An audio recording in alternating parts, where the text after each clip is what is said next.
With that said, as you're coaching on your day to day, how does that look on the football field? So obviously, like when you go to this stage at like such a big program like University of Georgia, you learning so much and growing and trying to figure it out because it's a different level of football. It's so deep and in depth and detailed that you're looking at so many different things that you didn't even think that people paid attention to. So that obviously is the first part of the job, is the X's and O's. The second part is the kids, mentoring them, keeping them right, making sure they understand what's at stake for them, getting them to class on time, getting them to workouts, making sure that they're doing everything that they're supposed to do, getting extra film, studying with the kids, or just having real conversations with them, about life. You know what I mean?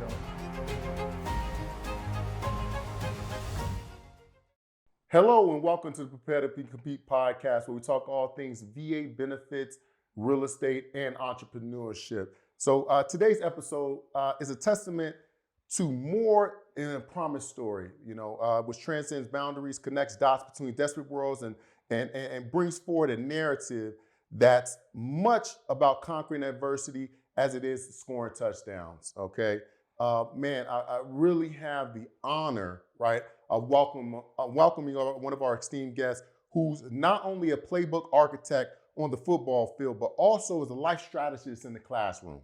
Okay, Coach David Hill, a beacon of guidance at Desert Pines High School, my personal alma mater, right, has not only led approximately 100+ students to victory of a college scholarships, but also a cornerstone of life education through the Jobs of America's Graduates Program, boasting a remarkable 100% graduation rate. He's the personification of our core values: hard work, dedication, and the transformative power of mentorship. Welcome to the podcast. Welcome to the show. Welcome to the show, brother, man. Hey, man. Oh, man. I'm really excited about this episode, you guys. Again, I have a personal relationship with with Coach David Hill here, man. I just was giving him, before the cameras were on, I just give him this kudos, because I'm just really, really proud of this brother, because not only personally have I seen it in action, but I always known he was very special. Even the first time we met, not on the football field, but also football field as well. So it's a real honor, man. It's a true honor, man. Yeah. So, but with that being said, man, it just obviously we want to kind of just get into a little bit of a, journey of your pathway, of your background, but not only your background, but giving our audience some aspects of, entrepreneurship, mentorship, or understanding, guidance, just how important it is, and giving a little insight of what you do and who you are technically. Yeah, absolutely. From Las Vegas, Nevada. Obviously, we both went to the same high school, Desert Pines High School. My mom had me at 14. I'm the oldest out of three all boys. Played football at Desert Pines, left there, went to University of St. Mary's in North Dakota. Left there, went to junior college. From junior college, went to University of Arizona, did some pro workouts, did some things like that. I was already locked in that if this didn't work out, my plan B was to go back to Desert Pines, get back to my community, get these kids what I needed, what I felt we needed. I felt we needed more mentorship, more people to believe in us, show us how to get to the things that we said we wanted, because, we saying it, but we don't got the blueprint. We don't got the roadmap to get there. So I was like, okay, let me go back and be that beacon of light in my community, that pillar. And that's what and that's why I worked out, because I was intentional. And when I came there, God had me, and it worked out. Yeah, it worked out. That's amazing, man. Listen, just kind of being a person on the outside looking in, we always want to make sure that, any type of success that we do have as a prominent person in this world, you always want to try to reach back and pull up one. Absolutely. Mentorship is very, very important, not only to our community, but just in community, just in general. So you have been kind of that idealistic person from what I've seen in regards to that, because it really matters when someone is able to say, hey, this is how you do it, and really care. Yeah. And really care. Yeah. So that's why I always want to make sure you get your roses, man. This show is all about not only expressing the voices, but also giving the roses. But again, I don't want to skip over, you know, your prominence in your sweat equity check and no days off in your business in regards to entrepreneurship as well. Obviously, it illustrates the grind never stops and the pursuit of excellence and the relentless journey, right? It's a mantra that resonates deeply with our listeners. Obviously, we make sure that we talk to our service members and active duty members and also veterans that's out there. So tell us a little bit about obviously sweat equity check. It was just something that I started. I was just thinking about like a lot of people, you see the sweat, and that's why came up with something. I was like, you can visually see this, and sometimes we give off the personification that we're doing something, and so it's like you see the sweat or you see the car, and that signifies we getting money or we doing these such things. And I was like, I want to go deeper than that. And then the equity I was like, what is that? That's building up, whether it's a marriage, the house that you got, over time. The more that you do it, you build up equity, whether it's in the gym, whether it's coaching sports, you know what I mean? And now, and being somebody in the community that people look up, the longer you do it, the more equity that you build up. So I was like, okay, let's do that. And the check is the accountability, because sometimes I think that, when you get money or you get fame or you get success or you get to losing weight or gaining weight, whatever it may be, we start to kind of forget how we got there. So we don't have the accountability. We get that God complex. Like, nobody can tell me nothing. I just lost 60 pounds. I'm in the gym. Or I got all this money. You can't tell me nothing. Or I won 3 national championships. But the check is the accountability, keeping you grounded and making you remember what you did to get there. So I just put all that together, and it was something that I felt that embodied me and my grind. And shit has been working out. So man, that's excellent, man. That's excellent. Oh man, and again, just having that accountability, as you mentioned, I think everyone needs an accountability partner. Absolutely. Right? So let me ask you, who's your accountability partner? You know what? I got a lot of accountability partners in, but the biggest one is probably my mom, my daughter, and God. You know what I mean? Just things like that. I keep myself accountable too. You know what I mean? Like I know if I'm messing up. I know if I'm doing something that can cost me my life or cost me to lose my job. And I try to avoid those things, because when you work hard for a lot of things, but you can lose it in 30 seconds, 40 seconds. You know what I mean? You can lose your life in 10 seconds by making the wrong decision. So I just kind of try to hold myself and always think about those things. Or, what will my daughter say? You know what I mean? And how much do my daughter need me? Think about the sacrifices. Like my mom, like I said, she got pregnant at 14. You think like she made that sacrifice to bring you in this world at such a young age. That's how you gonna repay her? So I think about those things, my friends, and more than people think about it, the Desert Pines community. You know what I mean? I want to be somebody that brings positivity, not another person that brings negativity to our community. So it's just like those things keep me accountable, you know what I mean, amongst my friends. And you know what I mean, I don't got no ego. So a person, if you see me doing something that's not up to what you think, I don't have no problem with you jumping in my DMs like, D, that ain't you. You know what I mean? I don't get, my ego ain't gonna be like, I'm gonna respect it. I'm gonna grow more love for you. So when a person, I got a ton of accountability partners if you really want to think about it. Yeah, man. So having that self-awareness is always great, man, and also having that reduced ego, so you can ingest some of the understanding or perception around you, because a lot of people are gonna shoot negativity at you, but it sounds like you put the surrounding cast around you with the man upstairs going number one, and also your mother being another accountability factor. I think you're on the right path, man. Absolutely. But it's amazing, man. It's amazing. Thank you, bros. I appreciate you. But with that being said as well, I do want to kind of know, and this for our listeners, some of your professional background at the moment. What you currently have going outside of obviously Sweat Equity Check and different things that you're doing right now. So obviously I coach that's my main primary employment is University of Georgia, assistant running back coach, player connection coordinator. That's it. That's where all my eggs at. Yeah. Everything else comes second to that. You know what I mean? Second to none. There we go. So kind of give me some of the, I guess, the day-to-day, right? Because you're really big on mentorship. You're really big at developing boys into men, and you're really big on accountability. With that said, as you're coaching on your day-to-day, How does that look on the football field? So obviously, like when you go to this stage at like such a big program like University of Georgia, you learning so much and growing and trying to figure it out because it's a different level of football. It's so deep in depth and detailed that you're looking at so many different things that you didn't even think that people paid attention to. So that obviously is the first part of the job, is the X's and O's. The Mm-hmm. second part is the kids, mentoring them, keeping them right, making sure they understand what's at stake for them, getting them to class on time, getting them to workouts, making sure that they're doing everything that they're supposed to do, getting extra film, studying with the kids, or just having real conversations with them, about life, you know what I mean? Or, because when you're dealing with 130 some kids, everybody is feeling different some days. They may have a bad day.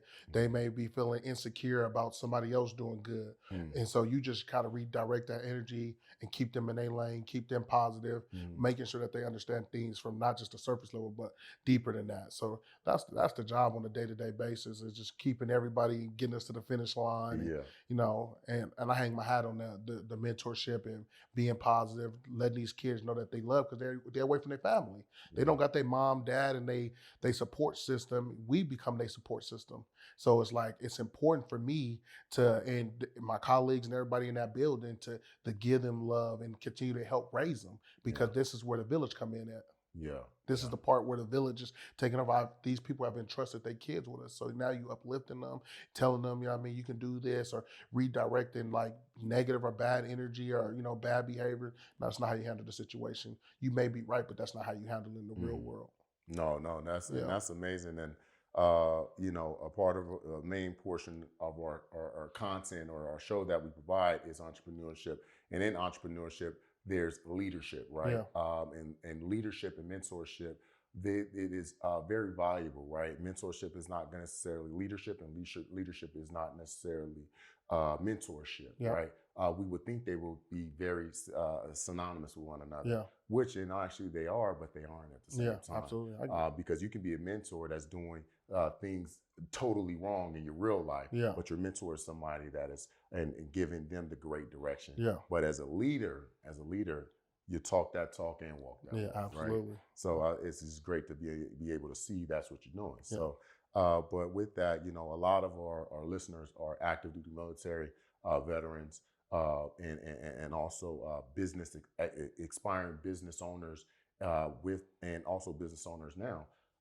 But with that, leadership is very big. So when we're talking about that, I want you to understand that in the military sector, that mentorship, that guidance, those higher level personnel, they go through rigorous training on how to be a leader, right? How to be a mentor. Do you guys kind of get some of that, leadership training, in the University of Georgia? I think if you wanted, I'm gonna say, when I say think, if you wanted, like, if you looking to grab leadership, and that's like, I'm not saying that we taking classes or things like that, but it's like, you got one of the best head coaches in college football, Kirby Smart, and why would you not be looking to see how he conduct himself? Why would you not be looking like how he carries himself or how he attacks his day-to-day, the things that you are accessible to? Why would you not be looking at our offensive coordinator, our defensive coordinator, or the running back coach, or that's what you said you inspired to be? So that in that way, because I'm climbing that ladder. So I'm getting the mentorship because I'm looking at the people that I want to be like. You know what I mean? I want to be in those positions one day. So that's the type of leadership you're getting. You know what I mean? Hands on. It's like on the job training. On the job training. So that's what I'm getting in that sense. But as far as, like I told, like the coaching convention, you got little things where you can go and hear people speak and stuff like that. But the most is the day-to-day. That's how you get that training. Got you, man. That's amazing, man. Yeah, because it's not easy. No, right? absolutely it's not. But that on the job training, man, you actually, and we talk about it all the time, you can actually touch the person. Actually be and say, hey, I want to learn from you. Is a lot of times, right? I think right now with social media and different things, everybody's trying to go 0 to 100. Now, understanding, just like you said, that sweat equity check, nobody sees the sweat and work behind it, right? But with that, for some of our listeners, you've accomplished a lot of different goals. But amidst all of that, that journey, there's been hurdles, Yeah, right? And absolutely. everyone deals with hurdles. But how did you maintain some of the motivation and discipline, not only to get to your athletic goals, but also your professional goals as well? I said this what I wanted. Like nobody told me this is what I needed to do. I said I wanted this. And so if I say I wanted, then I better be able to do whatever it takes to accomplish it. And with those hurdles, those Mm, setbacks, whether it's losing somebody, whether it's not being in the position that I would think I should be in, mm, or you know what I mean? Because like you said, everybody want to go 0 to 100, but what if it take you 10 years? You know, it took me 10 years to get to Georgia. That's what wow. I mean. That was my goal. I said I'd Mm, set that goal 10 years ago, and it was a process. And so sometimes I think we getting trained on the field, job training, we getting tested to see if we really want this, testing our faith. And mm, so that was what I did. I sat there and said, regardless of what comes with this, if it take 20 years, this is what I want. I told these kids I'm gonna do this. I'm gonna do it because I'm gonna prove it to myself. I'm gonna prove it to my community. I'm gonna prove it to the people, my co-workers, because when you asked me what I wanted, that's what I was telling everybody. I want to be a college coach. I want to be a college coach. I'm gonna be a nice. college coach. You know what I mean? Like I'm gonna be a college coach. And I kept telling everybody that I met that, and I believed it. Didn't know when it would happen, Yeah. but I knew it was gonna happen at some point. And I just wanted to make sure that when it did happen, I was in the position to be able to step through that door. Because a lot of times we don't allow ourselves to step to the door. We say we want all this stuff, but then we messing it up for ourselves, or Mm, you doing stuff that is not going to allow you to step through that door. So mm. I just wanted to make sure I was able to receive that blessing when God, bestowed it on me. Yeah, that preparation, Yeah. all the preparation for when it's time to get ready. Hmm. So, but actually, talk a little bit about the preparation, right? When you're talking about, telling the kids this is what you wanted to do, where you go back into Desert Pines High School and garnering those kids college scholarships. What did some of that look like? Getting on the road, the biggest thing was a lot of people they didn't see behind the scenes what I was doing. I was taking not just the Desert Pines kids. I started with the Desert Pines kids and expanded because a lot of people wasn't taking these kids on trips. Mm-hmm. And the parent, when you come from the inner city, your parents can't afford to take off for the weekend and drive you up to USC or take you across the country or have the Mm-hmm. necessary resources to do those things. I know my mom couldn't do that. She Yeah, can barely come to my games because she was working so much trying to make sure that we were able to pay the bills and feed us and clothe us and things like that. So yeah, I wanted to kind of step in and fill that void for these parents, my community, because I wanted that. You know what I mean? I said I wanted to go to college, but I didn't know how to necessarily take the proper steps, how to get in contact. And so I was like, you know what? That's what I'm gonna do when I come back. I'm gonna take these kids and give them the exposure that they need. I'm gonna put them in front of the coaches. I'm gonna put them in front of the kids so now they know what it's attainable. Because I was just at USC. I know I can get there. I just visited. I just talked to the coach. I know what it is. And so I took the kids there. I made their highlight tapes. I got with our counselors to make sure that their academics was being right. I was calling parents. I was like an old school teacher. I was calling parents. Oh, this kid got a D. This kid got a C. He said he want to go to college though. And with that combination of me working with the parents, working with the counselors, and staying on top of them, you seen results start to yield really, really big because what I mean, they say that somebody care. Like I'm checking with the teacher, like, why does he got a C and what does he need to do? And why can't he have a B or why can't he get an A? And so you got kids, like my first kid that I ever sent to college, Tim Huff. I love him to death. That's my little brother. But when he came, he had all F's. mm, But then he graduated with honors from Desert Pines. You know what I mean? So it's like showing him, grinding, getting on him, like literally didn't even take his academics serious. But now you can't go to college. And he's like, oh, you can't go to college. You think you just receive a scholarship yeah, yeah. because that's the narrative. Oh, I'll just fix it later, or if I'm good enough, they'll figure it out. Yeah, we all know it's Yeah. not that simple. Hmm. Definitely when you're talking about being good enough, you better be damn good. Yeah. You better because without the right academics, it's not gonna happen. Yeah. Not at Definitely all. not D1. It's That's not what they gonna say, student athlete. You know what I mean? So yeah, the student come before the happen. athlete. That's a fact. That's a fact, man. No, that's amazing, man. And being able to kind of navigate that, I think obviously it's just having the motivation to take the kids, man. Because at the end of the day, a lot of times these mentors and leaders aren't getting the recognition that they deserve. Yeah. And this is one of the reasons why I was really, really pressing like people like yourself. Okay, you guys deserve high honors, man, Yeah. all the time because there's not too many mentors or leaders these days that are actually doing the work, Yeah. right? So I always want to always recognize that because I think we have a troubled youth Yeah. right now. We think we really have a troubled youth problem, and that troubled youth problem is not always their fault. Yeah. And I spoke with a parent of a child that I'm trying to mentor, right? And they said that it was the academics was bad, right? Yeah. But they said when I spoke with the parent, and deep down after questioning and answering, they said it was the child's fault. And when I heard that, man, it really disappointed me. Yeah. It really disappointed me because we understand at the end of the day that these kids are kids. Mm-hmm. They're kids, man. So just to see that and being And they will do what you allow. If you allow them to do that, then but it's not acceptable. it's not acceptable. Yeah. The bar isn't there. Yeah. Just like in the military, this is the standard. Yeah. There's nothing below. There's nothing. If you overachieve, that's great, and you're going to be rewarded. But there's nothing below the standard. And if you're below the standard, you need to go elsewhere. Mm-hmm. The standard's the standard. Exactly, man. Our communities, just in general, I feel like, again, I feel sometimes it lacks leadership, right? But also role models, right? A lot of our role models now are on social, right? And or on some of these. I think we put too much emphasis on entertainers, actors, and just being famous or popular, right? But being a positive role model yourself, how significant is having a positive role model around a male role model or a male role model just in general? Just how significant do you think that is? Man, I think it's very important. Like, I just think about my journey when I was at Desert Pines. Like, I think about me becoming a teacher. When I was at Desert Pines, there's a guy named Mr. Rowland. I broke up a fight, and he came to my classroom maybe like 2 or 3 hours later and was like, "Hey, I've never seen a student break up a fight. Uh, let's sit down, let's talk. I'm intrigued by you. I want to get to know you better." And so that was the first time I ever even thought about being a teacher. And he started like, "Man, you know what?" At the end of the conversation, he was like, if you get a college degree, I'll hire you back at Desert Pines." And he was the reason why I went back to Desert Pines when I was like, okay, I ain't playing football anymore. I called him. I'm like, "Hey man, is this still true? Like, you still holding on to your word?" And he was like, "Absolutely."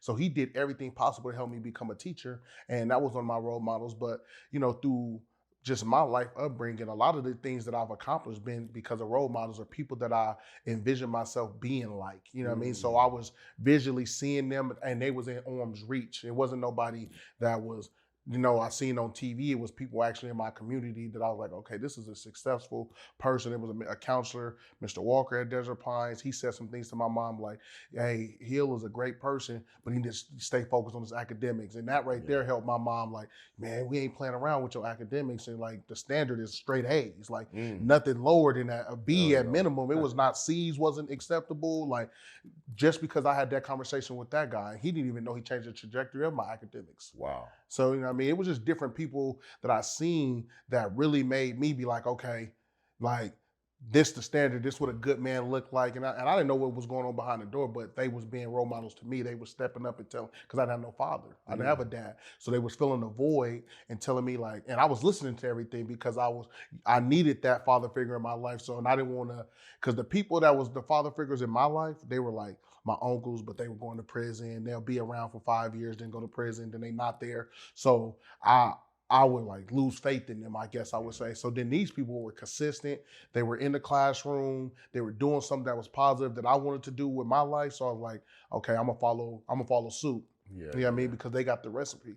And I think that in our community it's very, once the kids see that somebody around them that cares and helping them on that path, now it's realistic. Like, I can really accomplish that. I got people I don't want to let down. So it's very important that you pour into these kids, that you give back to them, that you uplift them, because in a world where you feel like you can get down on yourself easily or not be good enough, like I ain't good enough, like you got somebody that can come in and give you that reinforcement, like, "Nah, man, you good, man. This happened to everybody." Like, you know what I mean? Like, I failed 100 times before, because sometimes you might try something for a week, it don't go right, and you be like, "I ain't doing that no more." Like, the diet went bad, and now you got that male that's telling you like, "Hey, you got this." You know what I mean? Like, I got your back. You're gonna have good days, bad days. I have bad days. You know what I mean? Because like you said, social media, so many people on social media think that the celebrities or whoever it is, they don't have bad days. Beyonce don't have bad days, or this person, Rick Ross, don't have bad days. They got a lot of money. They got the best life ever. Drake don't. No, they have bad days too. They go through things too. Yeah, man. And listen, when I tell you, brother, I cannot stress enough of the understanding as no one's perfect. Yeah. I feel like social media will put yourself in a perception of life that's their highlight reel, right? Yeah. Having your highlight reel is not real life. Yeah. And I think you elegantly said that and kind of pushed it through. And again, relaying back to sweat equity check, Yep. right? The you putting the work in, the sweat, but now you have that accountability, and who's going to be your accountability? That positive person, that Yep. positive role model, or that person that you put in your life. Say, here's a pathway. Yep. And we had an episode that my partner, Mr. Jones, man, he talks about mentorship and coaching. Yeah. Right? He talks about mentorship and coaching and understanding the difference between the two, right? And understanding how mentor is going to have no rewards. Their reward is seeing your success. Absolutely. And that is the only thing that is attached to it. However, when someone is a coach, right, they're involved in the journey. It's a representative relationship. This is this is the standard that I'm going to provide you, and this is what I'm going to do. And how am I going to set those requirements is a contract or within the system of University of Georgia, per se. Yeah. You're a coach, right? Yeah. So it's different. And I think a lot of, in business, it gets blinded because a lot of people are currently masking themselves as mentors, but calling themselves coaches and want to be paid for their teachings. And don't get me wrong, I think counsel is paying for counsel is perfectly fine. Oh, absolutely. But as we kind of agreed to, let's not mask it. Let's tell it for what it is. Yeah. But a lot of these kids are being fooled right now. Mm-hmm. You're a 21-year-old. I'm going to make, they're on social media, I'm going to make you rich by setting you up an Amazon store. Mm-hmm. Only thing you have to do is pay me $15,000. Mm-hmm. Or the only thing you have to pay me is $20,000. Mm-hmm. Where's the work in between that? So you didn't do any research, you didn't do any understanding, but like you said before, if you didn't have that sweat equity check and understanding, having that accountability and having that accountability in yourself, you're going to get robbed. Yeah. So, but going back to the leadership and mentor stuff, man, it's just incredible. Like I said, it's just incredible what you're doing, man. I appreciate everything. But I did want to kind of have another question for you, just drawing on your experience with your experiences, right? Your strategic thinking and coaching. What advice would you give to veterans who are transitioning to entrepreneurship? Because just in general, just having that transition, and let me give you some context, right? So a lot of veterans or military personnel they have all the skills to transition into entrepreneurship, but most do not until not even attempt to transition into entrepreneurship because they don't know to have any of the know-how. Yeah. Right. Not doing the research, not having the let's say the not necessarily desire. They don't have the get up to go to that area because everybody's a lot of times a lot of people are afraid to fail. Yeah. Right. So these veterans have every skill possible to transition to entrepreneurship. And with that being said, it's very difficult for veterans to get in a space because not understanding the finances, not understanding how business works, not understanding that it is going to be work, right? It is not something that is just given to you. Yeah. With you developing your business, I would love to for you to kind of give them an understanding or journey or some of the things that you've been through with you transitioning into your entrepreneurial goals. So the big thing I would tell you to do, like after you transition, so like stepping away from football or stepping away from the military, now you're in a new world. Figure out what you love to do. Figure out what makes you happy. And then figure out how do you market that? How can you sell that? How can you, whatever, if it's real estate or if it's speaking to people or how I want to be a motivational speaker, or I want to sell cars, whatever it is, because you got patience, you got discipline, you've learned these skills that translate to pretty much any field. Any field, and you just got to be confident in yourself, believe in yourself, and understand that there's going to be hurdles, there's going to be failure, and you know what I mean? I remember the first time I made a couple videos and nobody said nothing. It was like little, but now I'm posting videos and I'm getting 50,000 views or 40,000 views on them.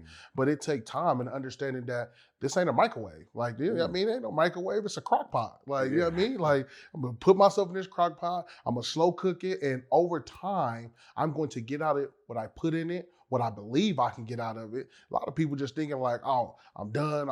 I've been working, like, I put 25 years into the military. I don't want to work no more. Like, I don't want to transition to entrepreneurship because I don't want to fail. And why would I want to fail when I just gave my life to the military? You know what I mean? I already did my grinding. Nah, but now we transition into a new field because you ain't doing that for the rest of your life. Now it's something new. And now, you know what I mean? Like, I knew football was going to come to an end. And I knew I wanted different streams of income. I knew I wanted different things to impact on. I just didn't want to be known as Dave Hill, the football coach. But I didn't want to just be known as the teacher either. I don't want to just be known as the person that just helped all these kids go to college. I was different things that I wanted to be known for. And so with that being said, be willing to fail, be willing to be in uncomfortable situations, make yourself vulnerable. Yeah. You know what I mean? Like, public speaking is not easy for people, for most people, but the more and more reps you get at it, the more and more things that you do, you'll be able to execute it. Like, sometimes it's hard for me to get in front of the team. My heart be beating out like it's about to jump out of me sometimes. But I talk to God, I look at the people around me and be like, they wouldn't have me in this role if I couldn't do it. Ooh. You know what I mean? Like, and that's a lot of things. Like, you wouldn't be in certain positions, and things wouldn't be presented to you if you weren't capable of it. You just got to be willing to step into it.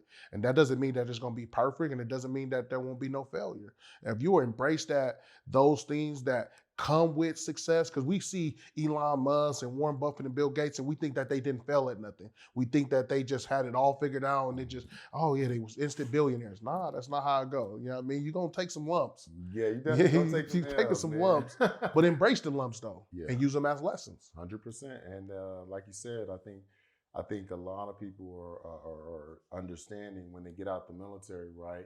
What happens is they're used to be in a leadership role. And when you come back, when you transition to civilian life, you're a civilian. Yeah. You're back at the bottom. You walk past somebody, they're not saluting you. They're not recognizing your service because you wear it as a badge of honor anymore. Yeah. You can't see that. Mm-hmm. So again, that transition is starting back over, and you have to embrace it. Yeah. You have to embrace it. And a lot of veterans, I don't believe, embrace it and aren't able to go through the journey because of that factor of having to start at square one. Mm-hmm. But yeah, it's interesting. Man. I'll tell you this. Now that you said that, I think about this. Like, I would like to say, well, that 10 years I had became one of the top high school coaches in the country. I like to think, and the way that we were putting out Division I athletes at Desert Pines and winning games, and like 5 All-Americans and dudes. We had 2 dudes drafted to the NFL this year from Desert Pines High School. Ooh. And think about it. So only 7 high schools in America did that. Wow. This last draft would have multiple players drafted, and it was led by Bishop Gorman too. Bishop Gorman had 3 players drafted, so they led the country. So 2 out of the 7 teams that did it in America was from Nevada. Nice. And I say all that to say, when I transitioned from Desert Pines to Georgia, it was starting all over. I was at the bottom of the totem pole. I went from being, a person that needed to be wined and dined, and Coach D. Hill is coming, and he's got these kids with him to. You just a regular coach. Now you're going to be wine and dining people. You wine and dine the coaches when they come, and making sure that they feel comfortable and doing whatever it takes so that you can build that relationship. You know what I mean? And so it's humbling because you used, like you're saying, used to people saluting you. You used to people, giving your props. Man, that's the man right there. And when you become just a regular person, because most people are not even knowledgeable sometimes of what you have done for America. Yeah, and I think that's a big thing, right? On the show, a lot of times when we're talking about the civilian sector, we have a space for veterans to tell their stories and speak their voices, right? So, and it gives an opportunity for the veteran to tell not only the people of what they've done, but also just to express how the day-to-day works, right? And their accomplishments, because again, you're a hero in my eyes, right?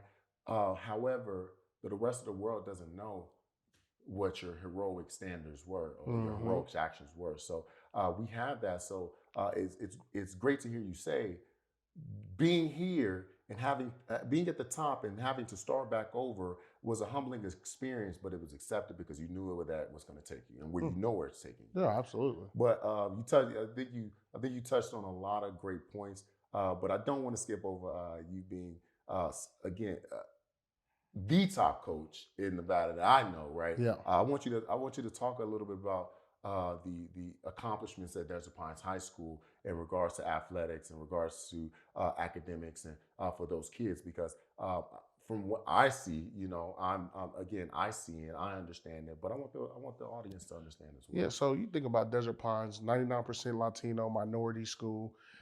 The academic standard wasn't super duper high. You wasn't sending kids to college. We started to put kids out at the rate of the private schools of the number one school in the country, Bishop Gorman, which is an amazing school. I have so much respect for that school.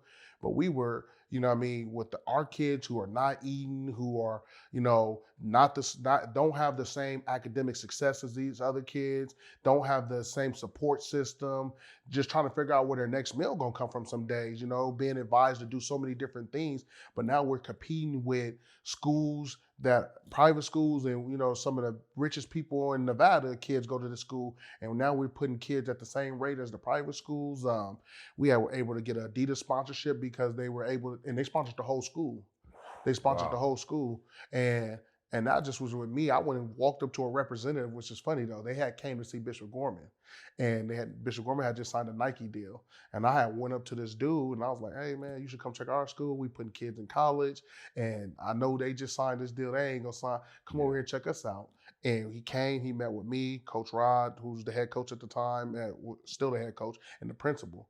And we just gave him some of our success and walked around the school. Ended up signing. They still sponsored by Adidas. That was like an 8-year program. I'm talking about free cleats, jerseys, everything for the football program, 20% off, just by somebody just having the courage to approach the person and tell them what was going on at the school and how their support will greatly impact the kids. You know what I mean? Yeah. So we started doing things that just was off the charts over there when it came to the athletics, but it was the getting in the trip, getting in the car and taking the kids all over the country, flying to Minnesota, asking people for donations, figuring out who can help us get those resources so that these kids have access to the same thing that everybody else have. Because if you have an even playing field, then we can really get some results. You want results? Give them an even playing field. Give them the things that make them feel like they mean just as much as everybody else. And we did that, and you see that those results pay dividends. 100%. It's preparing to compete, man. You gave an opportunity for the kids to prepare to actually really compete. Yeah. Because being held back behind the 8 ball is just so much harder, right? Having somebody like yourself and having the courage to even speak to that representative, look what happened. Just having the courage, to say, hey, you know what? I'm going to take this opportunity because I don't know when I'm going to get this opportunity again, and to say, hey, we're doing great things over here. Hopefully you can be able to, again, not only sponsor us, but be a part of these children's lives. Absolutely. Man, you guys, it's just so many. It was like every time I went to check on you, man, through social media, it was always, you guys were pumping them out, pumping these kids out in college. I'm just seeing them sign, and I'm just like, man, you guys, just to kind of put a context, Desert Pines is not the best school. No. It's not. Desert Pines, it made me who I am. But I'll tell you, I truly think it was something in the water during that time that we went, man. And true indeed, if you really go back to see some of the people that were produced out of there, it was something in the water during that time. Nah, for real.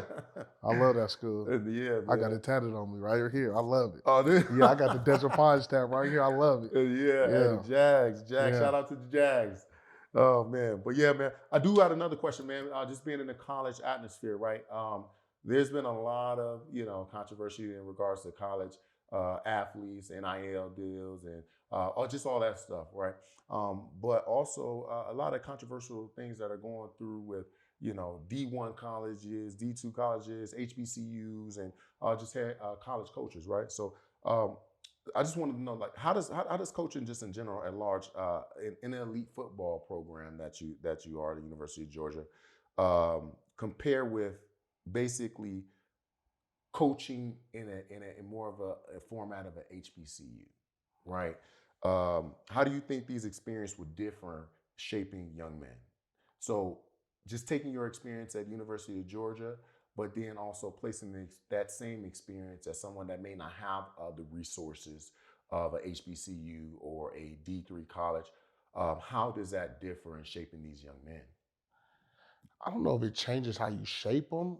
I guess I think what is the word I'm looking for? Like the things that they receive, or like the the buildings and all the stuff, the weight room and all the things that really don't matter when you Mhm. play football. I guess those things will be better, you know what I mean?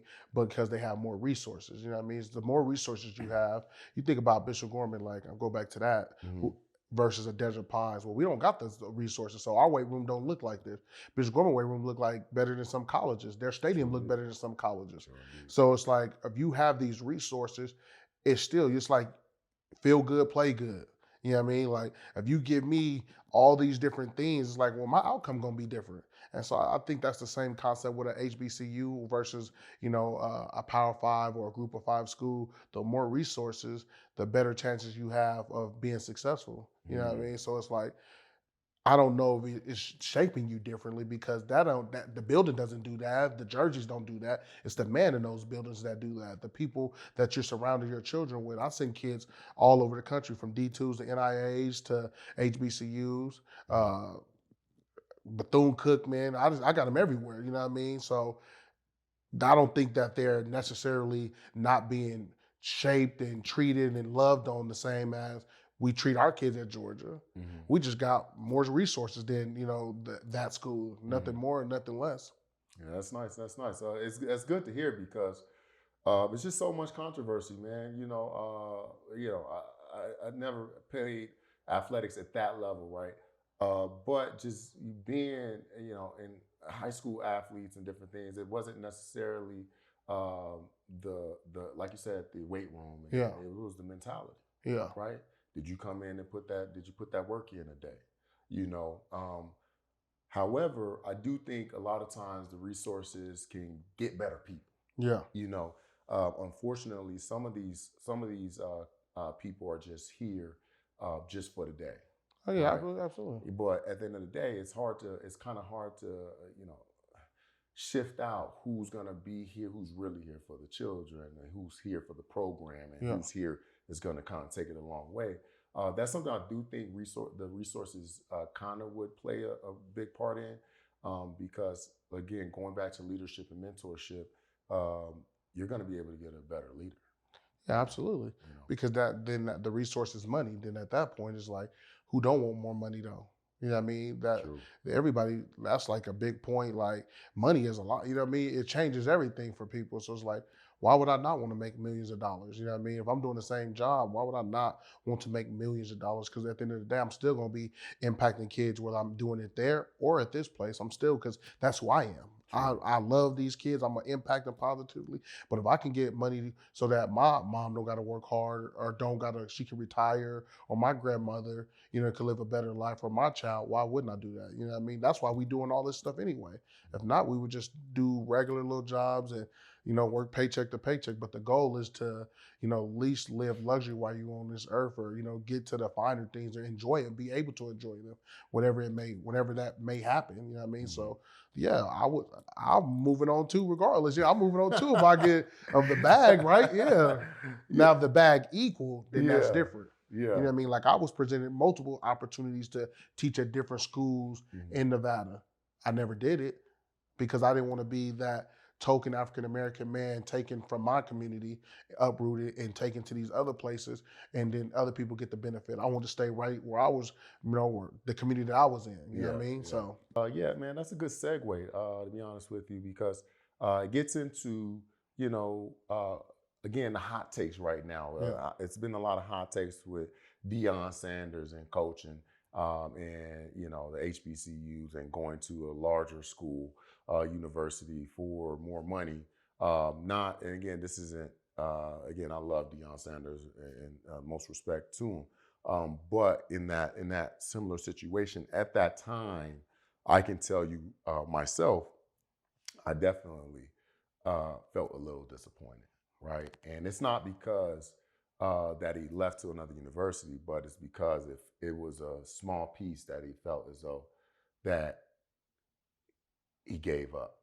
You know what I mean? But it wasn't him giving up. He just didn't have the real team backing from what I know, yeah. right? The real backing from and the support from the schools and the boosters, the monies, and different things of that nature to actually get the school going where it needs to go in the right direction, and also need to be paid. Yeah. You know, it sounds, from my understanding, you were paying to be there. Yeah. They gave like $500,000 or something like that to the school. But you know, in that regard, you know, going to the University of Colorado now, you bring all your excitement, fame, and also influence to someone that somewhere that is majority white, you know, Yeah. Caucasian, and it's not a good thing or bad thing.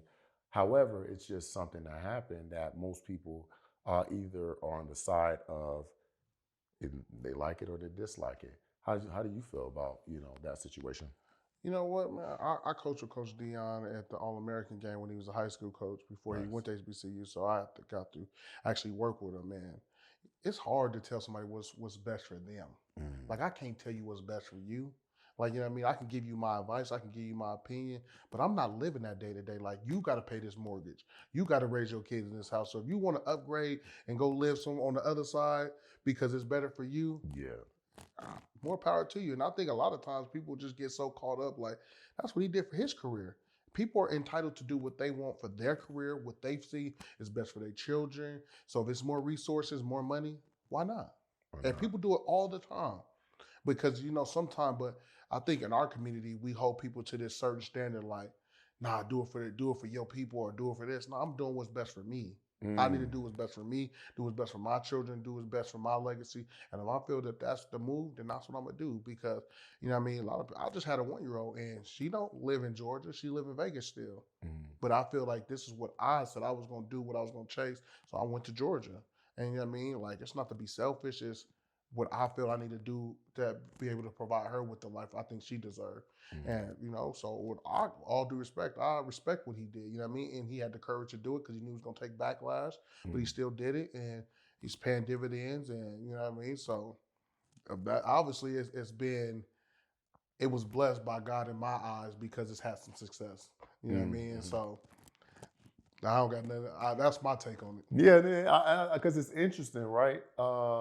You know, obviously, I've never been in a coaching position, but there's a lot of tough decisions that you always need to make, and with those tough decisions, they come with sacrifices. Mm-hmm. And I think going that pathway, you know, there was a lot of promises probably made to children, promises that were broken, not intentionally, but having to do the right thing for self-preservation. Yeah. Not necessarily self-preservation, but to live in a more abundant situation. And I think that is very difficult, whether if you're at that level or just at a level in general where you have to make a change for yourself. Yeah. Because some people can't. Everybody can't go. Yeah. Everybody can't go. So, That's to be expected in that profession, though. So that's not the first time that it happened with Coach Prime, and it's not the last time. mm, Coaches change all the time. That made promises. If it's a better situation, coaches leave universities and go to other universities, thinking that that will give them a great example. The DC from Missouri just left and went to LSU, or the head coach from Oklahoma went to USC. You know what I mean? Or you know what I mean? Whatever, Notre Dame to LSU, whatever it may be.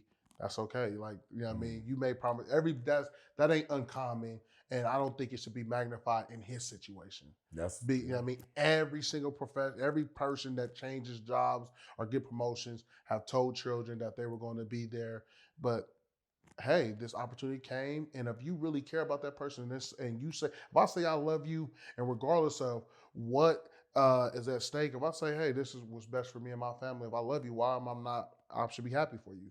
Yeah, true indeed. No, I totally agree, man, because that's great perspective, Yeah. right? Because it was magnified. It Yeah. was magnified because it was in the media. Mm-hmm. And I think entertainment is consuming just everyone at large, but everyone's not making their own decision in their minds. You know what I'm saying? They're making just free thought. You Yeah, know. the coach from Liberty went to Auburn. Like we could sit down and see it a million times and nobody say nothing.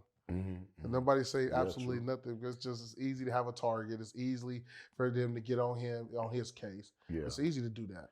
No, that's a great point, man. Because and also taking consideration when you mentioned just at a just in a regular level, right? Real life, right? So as being in the military, you have to transition duty stations on a regular basis, right? Every 3 to 4 year tour, you're transitioning somewhere else. You have leadership that are in place, but they also mentor junior sailors or junior personnel. And when they're mentor junior personnel, what happens is a lot of times they have to transition and do what's best for them. If there's a billet open or basically another station, duty station open that they can go get a promotion, but you must leave now. But they promised a junior personnel that they're going to either get them promoted or get them in a better position and different things of that nature. But unfortunately, they got to do what's best for them. Absolutely. So again, that kind of puts a great perspective on it, because at the end of the day, it's all about making sure your family's correct, Yeah. right? You know what I mean? But that's awesome, man. That's awesome. So, but yeah, it's got, again, one more question, because throughout this mentorship and these leadership journeys that you've been on, right? You had significant impact on your players and lives through coaching. Can you tell us more about the Dream Hill Foundation, and how it extends your commitment to the community and basically community and legacy beyond football? So that foundation was something that I thought about because, I was like, I actually named my daughter after it too. So her name is Dream Hill. But Mm. so the foundation was something I thought about, like taking these kids on this tour and making their goals reality. So it's like, I'm gonna take you. So you say you want to go to USC or you want to go to these places. I want to take you there so you can visually see it, go talk to their missions, see what their requirements is. So you can never be like, well, I didn't know I needed a 3.0. I didn't know I needed to do these prerequisites. I didn't know I needed to take this certain math. I wanted to take those excuses out of the way for the kids so that they knew exactly what it took to accomplish their goals. And that's how the foundation was something that I was like, okay, cool. I'm gonna take these kids all over the country, I want to go to Notre Dame. Okay, no, let's go visit Notre Dame. Let's go visit these places. And now it's like, I've been there, I see it, I touched it, I didn't walk the campus, versus me saying, I'm gonna do that and I ain't never left Nevada before. It's like, that's just words. And the reality of you actually accomplishing is really slim to none unless you really self-motivated. But now I'm pretty sure we did the research or the data on it. I would know that the numbers jump through the roof by you visiting the school and all that stuff. So that was why I started that foundation. Yeah, you gotta, you know, being an inner city child, being actually able to visit a place is you. Most people, most inner city children don't have the resources to be able to go do those things, right? But actually being able to touch it rather than just visualizing and see it on TV, it's a different feeling. It's a different feeling. I can't even put into context how that really feels. It's like, hey, oh, this is an obtainable goal. This is how I get there, and I really touched it. You know what I'm saying? So, but yeah, man. So transitioning from an athlete to a coach requires significant change. What advice do you give veterans and active duty members just facing those major life transitions? Because they're both synonymous, right? How would you put some of those life transitions and give them obtainable goals or obtainable pinpointed direction? Just be open to change. Change is good. You know what I mean? Change is, sometimes we see change as a negative thing and we don't want to experience it. We don't want to relocate. We don't want to go live somewhere else. Like I told people, I moved to Georgia. I don't got no family member there. I don't got no friends there. I lived that place by myself, but that's what I wanted for my life. And so I'm not going to let that be the excuse why I don't experience some of the things that I desire for my life. You know what I mean? So be open to that. Be willing to immerse yourself into new surroundings and new people and go talk and make yourself vulnerable. You know what I mean? Go meet new friends. You never know what it can do for you. Sometimes we just want to stay in our comfort zone. We want our same friend circle. We don't want to go nowhere. He like what I like what they like. No, I'm cool. I'm gonna go learn some new things. And I've had most of my success by changing my circle and going around new people and seeing what they do and how they feel about certain topics and growing on just so many different levels because I was willing to be open to it and not and step outside my comfort zone. Whether it's going to a concert by myself. You know what I mean? I do those things because I live by myself. You know what I mean? I might go to a concert. I might go do something by myself and I'm okay with it. You know what I mean? Like, that's not going to deter me. Like, oh, I don't got nobody to go with me, or what if they don't like me? Like, hey, look, it's going to be people, whether you do everything right, that still don't like you just because you always do everything right. Like, I don't like that guy. You know, he does everything right for no reason, though. They just be mad at you. Yeah. So if you allowing that to be the reason why you not, chasing after your goals, or, you allowing that to be the reason why your transition is not what it could be, just embrace it. And, it's new adventures, and be open to, that's just what I would say. Be open to that change and receiving all them blessings, because it's a blessing to be able to transition. And that's awesome. That it is a blessing, being able to end your contract, that you survive those moments in the military. And again, you have the skills, you have the know-how, you have the mental toughness, agility to be able to get out these basically transitional ruts, because a lot of people don't have that ability. And again, Coach Hill here, he's giving you the blueprint of understanding on how to do so, because at the end of the day, change is good for the most part. Change is good. So with that being said, any wise words before we leave here? In 2024, do what you love. Be authentic. Don't try to be like everybody else. Figure out what makes you happy. Chase after that. Will there be some hurdles? Will there be some shortcomings? Yes, absolutely. That's for everybody in this world, regardless of what social media may tell you, regardless of everything that people may make you think. It's on your time. Pray about it. Love the decisions that you made. If you make a mistake, that's okay. You're human. Change is good. Be open to change. It's always some positive things that we can go and take out of these situations. And don't let nobody let okay, well, he ain't adjusted it fast enough, or he ain't working fast enough, or he ain't learning the information fast enough. Don't let those things hold you back. You know what I mean? Spend some extra time, put a little bit more equity into the things that you said that you want for yourself. So if that's opening a business, whether it's real estate, whatever it may be, go out there, understand that it's a new adventure. So you got to learn some things. It may take 5 years before it really take off. It may take 7. You may get lucky and be a rock star and it take off in 2 months, but that's not the norm. So don't expect that. And just look for your resources. You know what I mean? So nice. Listen, man, I truly, man, it was an honor. I really appreciate you coming on the show, being able to tailor your experiences to our veteran community, because it isn't easy.